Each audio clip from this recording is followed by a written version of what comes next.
하나님 말씀을 보도록 하겠습니다. 고린도 후서 4장 16절입니다. 그러므로 우리가 낙심하지 아니하노니 우리의 겉사람은 낡아지나 우리의 속사람은 날로 새로워지도다. 아멘. 낙심하지 아니하노니, 오늘 본문 여러 가지로 강조되고 있는 내용들이 많지만 특별히 이 낙심이라는 단어, 우리의 마음에 대해서 함께 말씀을 통해 은혜를 받고자 합니다.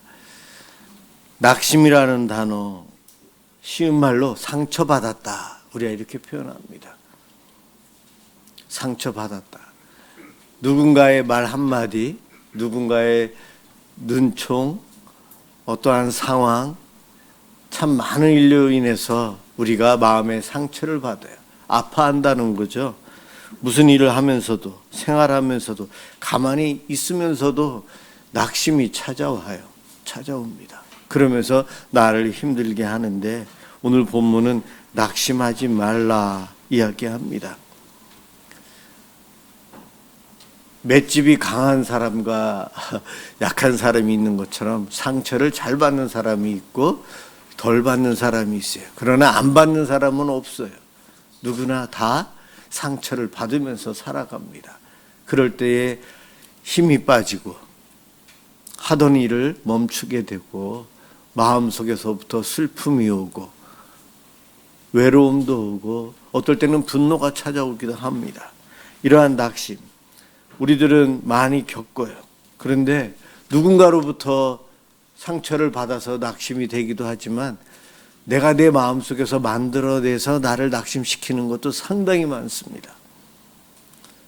쉽게 말해서 누군가 칭찬을 해요. 칭찬을 받으면 아주 좋아요. 그런데 그 칭찬을 생각하다가 보니까는 내가 생각해 보니 앞으로도 그런 칭찬을 받을 수 있을까? 다음에도 그런 칭찬을 받을 수 있을까? 그러한 생각이 들면서부터 칭찬에 대한 기쁨보다는 근심, 걱정으로 바뀌면서 또 낙심이 오기도 합니다. 왜 우리는 이렇게 낙심이 자주 될까? 상처를 자주 받을까?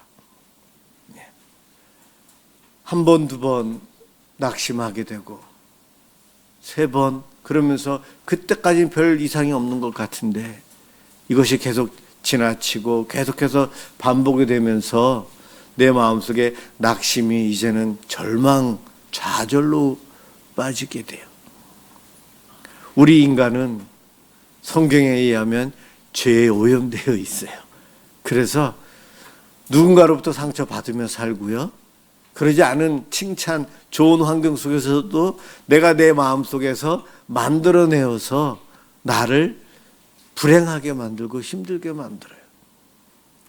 가만히 있으면, 좋은 환경 속에 가만히 있으면 즐거움과 행복을 누려야 되는데 그 평안과 즐거움을 누리다 보면 이것이 언제까지 지속될까라는 생각이 들면서 또 근심, 걱정으로 바뀌게 되는 것이 우리의 마음이에요. 바로 죄에 오염되어서 그래요. 그 말은 다른 말로 해서 평안의 하나님과 떨어져서 그래요.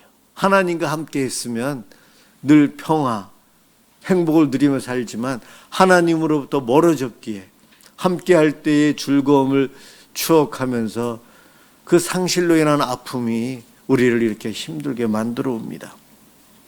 낙심과 좌절, 성경에서는 이 낙심과 좌절에 대한 구절들이 참 많아요. 그런데 오늘 본문에서도 낙심하지 말라, 오늘 제목도 그렇게 했어요. 너무나도 많이 낙심을 하고 살기 때문에 그래요. 성경은 낙심하지 마세요가 아니고 말라라고 권면도 아닌 명령을 해요. 너무나도 많이 낙심하고 살기 때문에 그 낙심의 결과는 좌절로 끝내는 자기 생명까지 포기하고 싶어하는 거기까지 가게 되는데 우리 그 낙심과 좌절이 반복되고 그 상태에 머물러 있으면 우리에게 가장 안 좋다는 것 하나님은 아시고 계시기에 늘 행복한 순간에도 그러니까 낙심을 만들어내는 우리들에게 낙심하지 말라라고 명령하시는 거예요. 강조한다는 거죠. 낙심을 많이 한 상태에서 그 낙심의 문제를 해결할 수 있는 방법, 성경에서는 여러 가지로 이야기하지만 몇 군데 본문에서는 끊임없이 기도하면 낙심의 상태에서 벗어날 수 있다 이야기하고 있어요. 한나의 기도, 불임으로 아들을 낳지 못해요. 자식을 낳지 못해요. 그런데 둘째 부인은 자식을 잘 낳아요. 그런데 남편은 그 한나를 자기를 그렇게 사랑해주고 자식을 안 낳아도 된다고 이야기를 하지만 그녀의 마음속에는 아이를 낳지 못하는 불임으로 인한 불행, 낙심, 좌절로 굉장히 힘들어합니다. 절기 때가 되면 성전을 가는데 성전에 갈 때마다 눈물을 흘리며 기도하고 하나님께 기도합니다. 한 번 그랬을까요? 그는 성전에 갈 때마다 그와 같은 기도를 들어주실 때까지 기도하는데 거의 술 취한 사람처럼 미친 것 같은 모습으로 하나님께 간절히 계속해서 들어주실 때까지 기도한 그녀. 끈질긴 기도로 한나는 기도 응답을 받고 자식을 낳되 많이 낳았습니다. 예.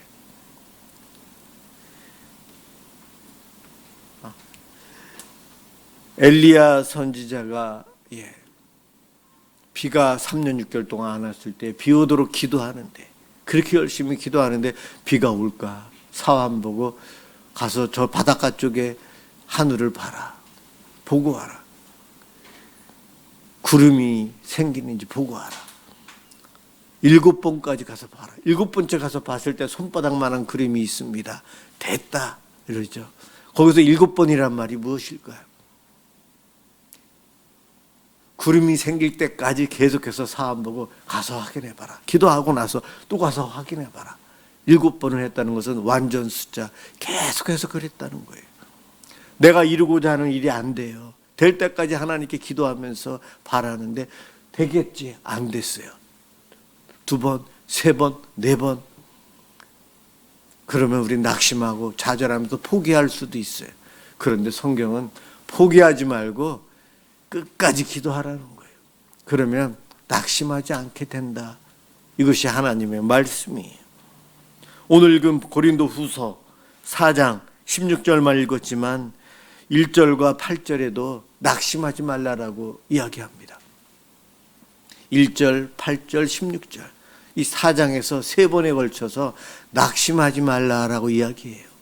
그 이야기는 낙심이 너무 많이 된다. 많이들 하고 있다는 거예요. 3번을 이야기하고 있다는 것은.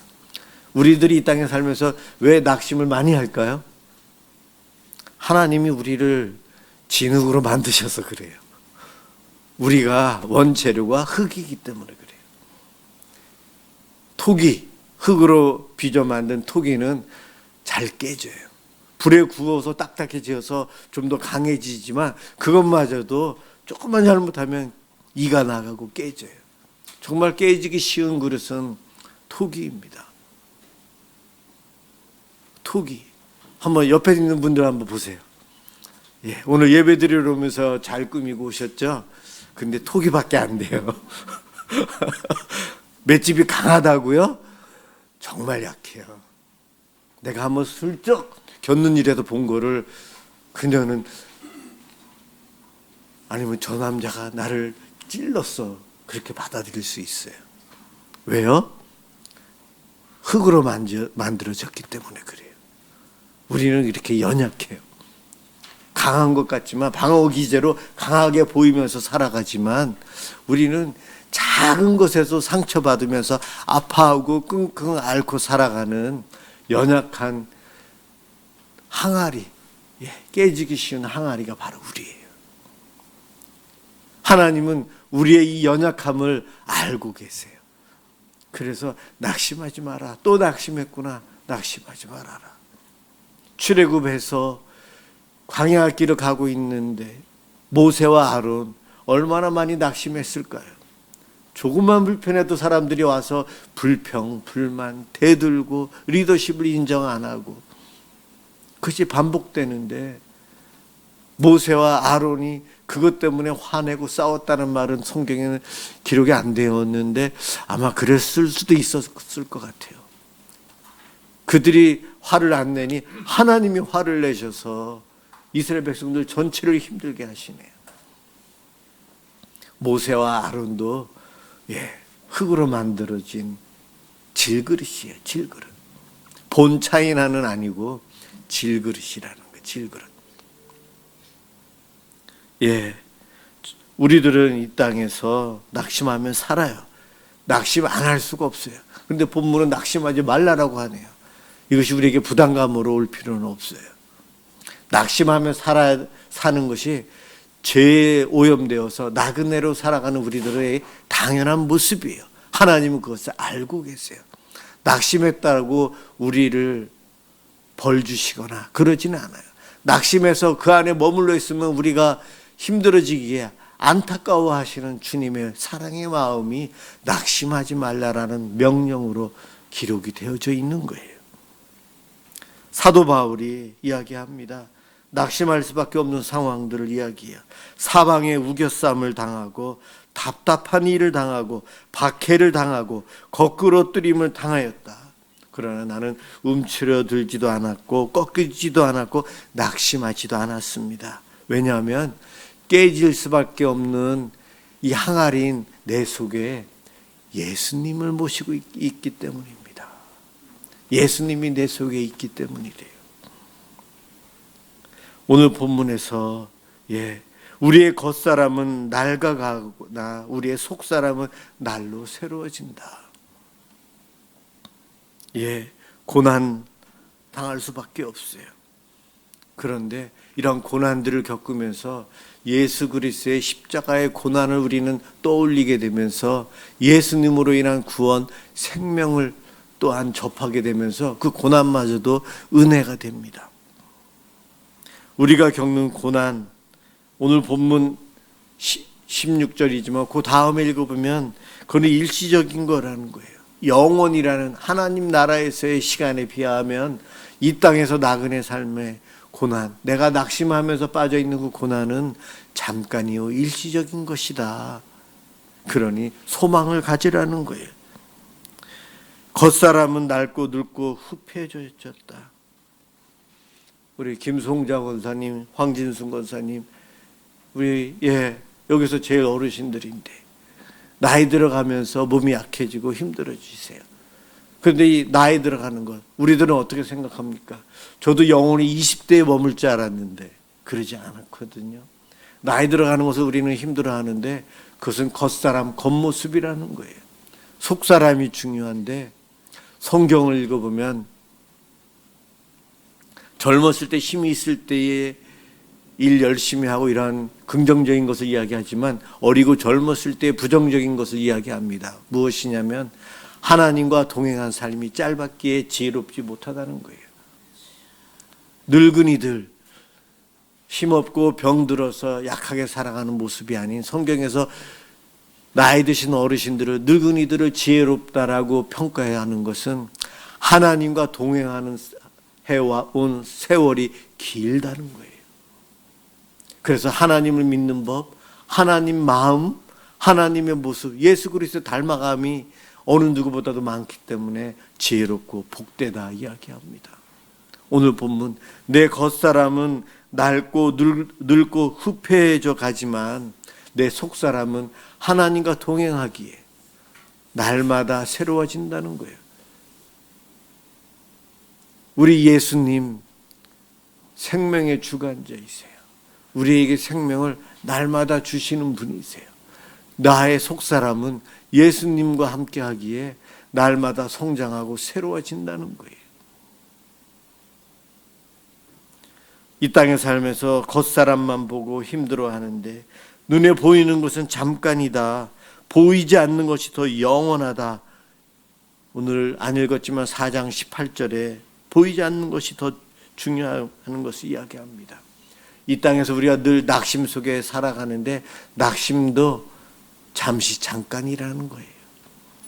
내 마음속에 낙심, 좌절로 영원히 머물러 있지 말아라.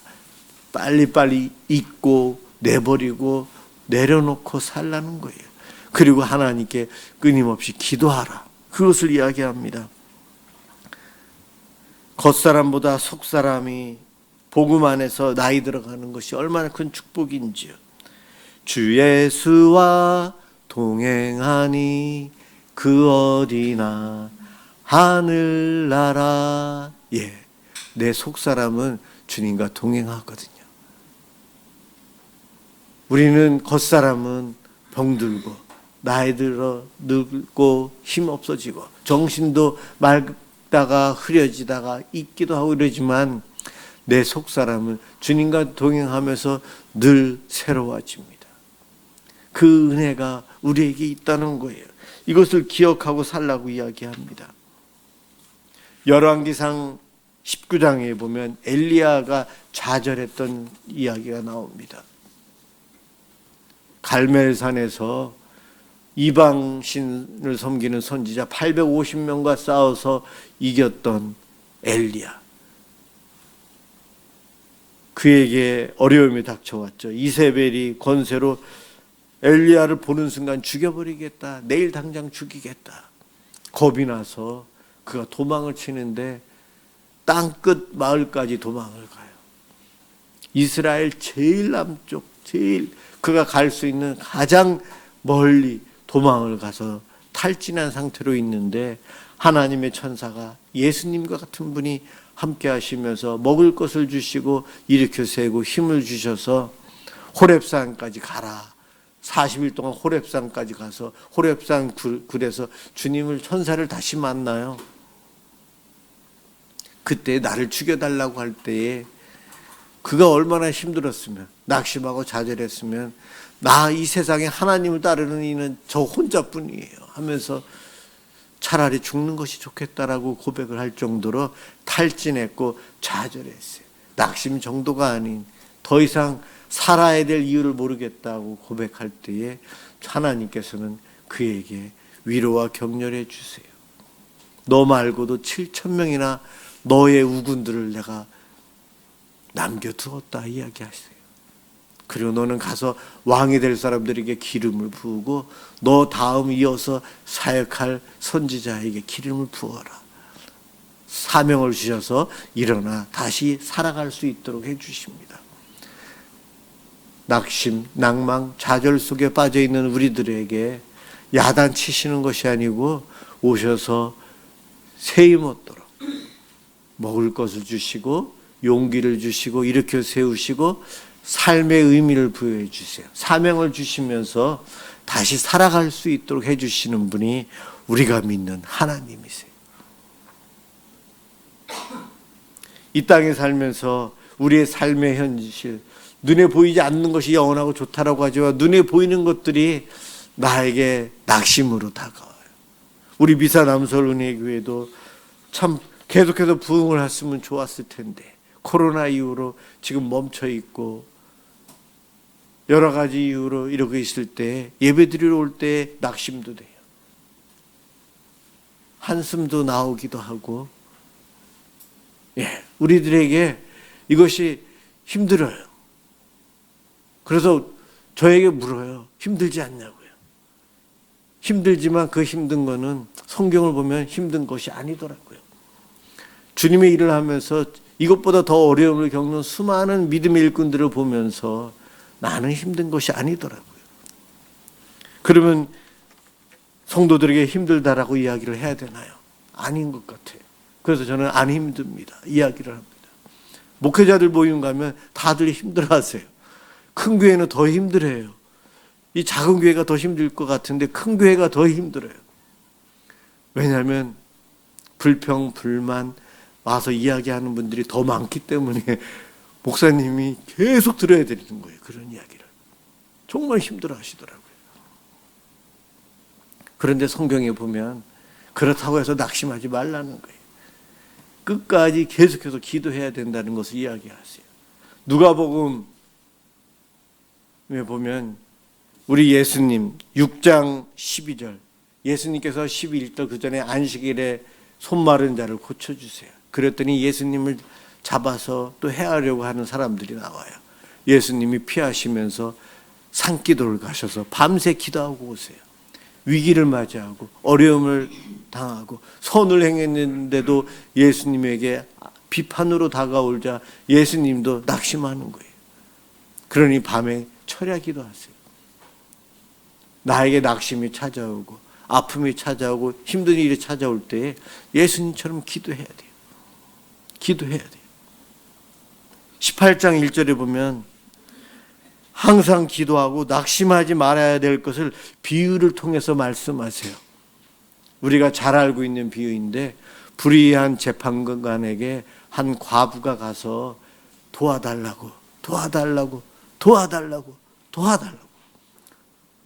뇌물을 바치거나 그래야만이 되는 그 불의한 재판관인데, 돈을 받고 판결을 내리는 불의한 재판관인데도 이 과부, 아무것도 없는 여인이 간절히 구하고 끊임없이 와서 도와달라고 하니 그가 들어주지 않았느냐. 그런데 하늘아버지는 선하시고 사랑이 많으신 하나님은 너희에게 어떻게 해주겠느냐. 이 비유를 말씀하시면서 낙심하지 말고 계속해서 끊임없이 기도하라 말씀하세요. 기도하면 하나님께서 못 들은 척 하시는가? 아니요. 우리 하나님은 선하신 분이시거든요. 기도 안 하고 있는 상태에도 찾아오셔서 내 옆에 계시는 분이 우리 하나님이시거든요. 기도해야만이 하나님이 멀리서 계시다가 다가오시는 것이 아니에요. 이미 날 도우시려고 낙심 가운데, 좌절 가운데 있는 나에게 와 계신 분이 우리 하나님 예수님이에요. 엘리야가 그렇게 땅끝까지 도망가서 저 멀리 이세벨로부터 멀리 도망가 있는 그곳까지도 천사를 통해 찾아가시는 분이 우리 하나님이세요. 기도 안 하고 힘들어하고 낙심하고 있는 나에게 주님은 와 계세요. 왜냐하면 낙심하면 기도가 안 되기 시작해요. 좌절하면 기도건 말씀이건 아무것도 생각이 안 나거든요. 주님이 오세요. 여기 계세요. 그러시면서 날 돕고 계시는데 몰라요. 소리가 안 들려요. 그럴 때 믿음의 동력자들이, 목회자와 믿음의 성도들이 옆에서 기도해 줘야 되고 함께 해 주셔야 돼요. 그럼요. 엘리야가 나밖에 안 남았어요. 그럴 때 7,000명이나 남겨두었단다. 얼마나 큰 용기가 생길까요? 주님이 그러십니다. 임마누엘의 우리 주님께서 우리와 함께 하시면서 우리의 이 어려움들을 잘 해결되도록 인도해 주십니다. 이 좌절에 빠지면 엘리야처럼 도망가고 사람을 피하고 혼자 있고 죽기를 원하고, 세상 사람들은 이러한 방법을 통해 해결하려고 하지만 하나도 해결이 안 돼요. 우리 알잖아요. 하나도 해결되지 않는 것. 해결할 수 있는 방법은 성경에서 여러 가지 이야기하는데 그 중에 끊임없이 기도하라 이야기합니다. 인생의 좌절은 누구에게나 있어요. 엘리야에게도 있었고 바울에게도 있었고 심지어 십자가에 달리시는 예수님에게도 있어서 엘리 엘리 라마 사박다니 하셨던 우리 예수님, 다 낙심과 좌절을 맛보았던 이들이에요. 우리는 인간적인 방법으로 사람을 피하고 혼자 있고 도망가고 일반적인 행동, 이런 것보다는 끊임없이 기도하는 것, 불의한 재판관에게라도 끊임없이 요청하듯이 내가 사랑하는, 나를 사랑하시는 하나님께 들어주실 때까지 믿고 기도하며 나아가는 저와 여러분들이 되시길 소망합니다. 내가 기도하는 분은요, 세상에서는 너희가 환난을 당하나 담대하라. 내가 세상을 이기었노라.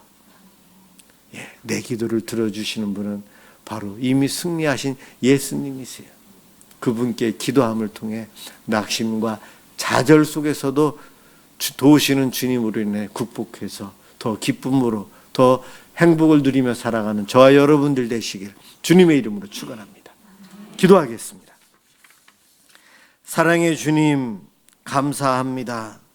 연약한 저희들 늘 쓰러지고 아파하고 힘들어하지만 하나님, 이러한 연약함을 아시고 이미 오셔서 우리를 도우시고 계신 주님 감사합니다. 주님께 믿음으로 기도하는 자가 되길 원합니다. 기도하며 주님께 나아가는 것 참 중요하다는 걸 아는데 기도 생활이 어렵습니다.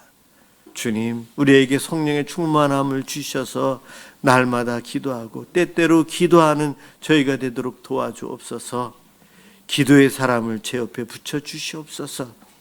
기도하는 우리 공동체가 되게 해주셔서 연약한 이들이 함께 모여 기도함으로 주님께서 이루어주시는 그 놀라운 기적들을 체험하며 살게 인도해 주옵소서. 혹시 우리 가족 중에, 우리 성도 중에, 우리 이웃 중에 혼자 숨어서 눈물 흘리며 아파하며 낙심과 좌절 속에 빠져 있는 이들이 있습니까? 주님, 저희가 살필 수 있도록 도우시고 주의 복음으로 함께 천국을 맛볼 수 있도록 축복해 주옵소서. 감사합니다. 예수 그리스도의 이름으로 간절히 기도드립니다. 아멘.